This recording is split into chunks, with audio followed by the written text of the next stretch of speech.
So I'm very excited today. Thermostat for my diesel heater. So it can keep my bus nice and warm all throughout winter without wasting electricity or without wasting my diesel. But for using a diesel heater for 2 years, I highly recommend you get one. If not for your tent, you can get one for your car, you can get one for your garage, or even a small bedroom in the house. The one downfall to having the diesel heater is you do need an exhaust that runs outside because it is burning fuel. But when it comes to cost and efficiency, they are definitely the way to go when it comes to heating compared to any other heating device that you can buy out there. I've tried them all winter after winter, and I found that the diesel heaters are the best. And I've been using the same diesel heater for 2 winters now, and it has not gave me one problem. And honestly, you can buy them cheap enough on the internet today that if they were to break, it only costs a couple $100. It will pay for itself in a month or two in electricity and fuel cost. So I recommend getting a diesel heater. So I'm going to show you in this video a few things that I did, a few modifications that I did with my diesel heater to make my winter more comfortable, to make my bus more comfortable. So these are my diesel heaters. One's for backup, and one has 4 ports on it, and one has 1 port on it. There's a reason for this. These are both located underneath my bed and close to the water tank. So if it were to get super cold in here, my water can be thawed out by the heaters that are located underneath the bed. So this diesel heater has 4 ports on it with smaller tubing or ducting. The reason for that is I wanted to be able to run the ducting in multiple directions. This diesel heater is also my backup just in case my main heater goes out. And this is my main diesel heater, and it has 1 big tubing for the ducting. And that's what the main heater looks like with the ducting attached to the diesel heater. And there is one main reason why I decided to locate this diesel heater in its particular place. Where my bed is, it's running right on the floor. So when I get out of bed, the floor is always nice and toasty. And if your feet are cold, you can put them right in front of the heater and you get nice and toasty feet when you get out of bed if you don't have any slippers nearby. And if you're getting ready to go on a hike or it's really cold outside, you could just place your boots right by the heater and you'll have nice warm shoes or boots when you decide to go outside and do your daily activities. Now my main diesel heater can be controlled 3 different ways. A key fob that you see here in my hand. This controller that I have mounted on my control panel board. This new device that I just picked up, which I've been so excited to get. This is a diesel heater thermostat. It shows you on the top up here the temperature within inside the bus.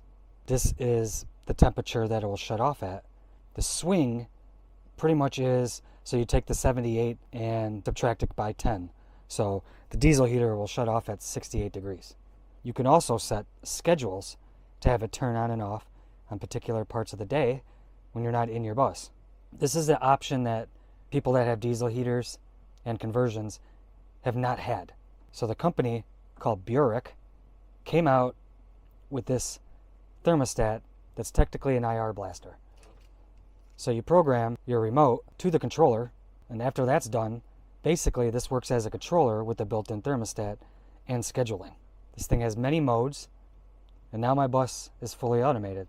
The one thing I did not have in this bus was a way to turn the diesel heater on and off when I'm not in the bus. I can't remotely connect to the diesel heater.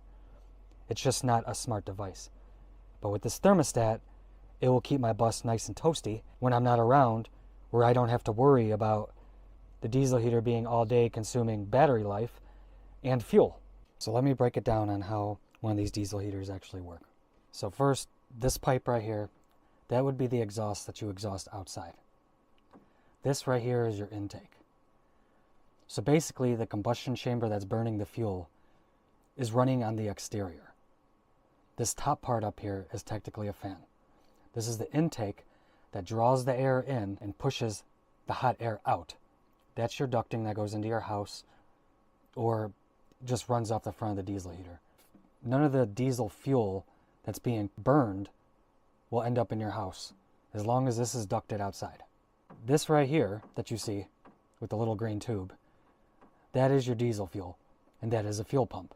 So this will run to a tank, and it goes right up there, and it atomizes the fuel in the combustion chamber. And then there's a glow plug in there that burns the fuel. And then last, what we see right here, this is the one thing that you have to buy if you want to run it in your garage or your house, unless you run it to a car battery. This is an AC to DC converter, because a diesel heater is 12 volts. So you would have to buy a converter, which they're not that expensive. If you were to buy a portable one, this is what it usually looks like. So you see over here, that's where you would put your fuel in. That's your control, where you could set the temperature to what you want and turn it on and off. That's where your heat is exhausted to. And then on the bottom down here would be where you'd run your exhaust out the back, outside of the house, or wherever you need to exhaust the burnt fuel. And as you can see, they're relatively cheap. This one right here is only $105. So what do you have to lose? I could say, from my personal experience, I heated up a 34-foot RV with the windows exposed in the winter to about 60 degrees when it was about 15 outside. They do work, so I would give it a try if you want to cut down on your electricity costs. So I know this wasn't a long video, but I just wanted to make a video on diesel heaters. There's a lot of them out there, but I wanted to give you my insight. Basically, I wanted to also introduce you to the new thermostat that's out there.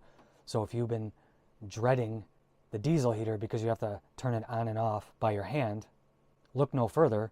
There's a new company out there that's making diesel heater thermostats.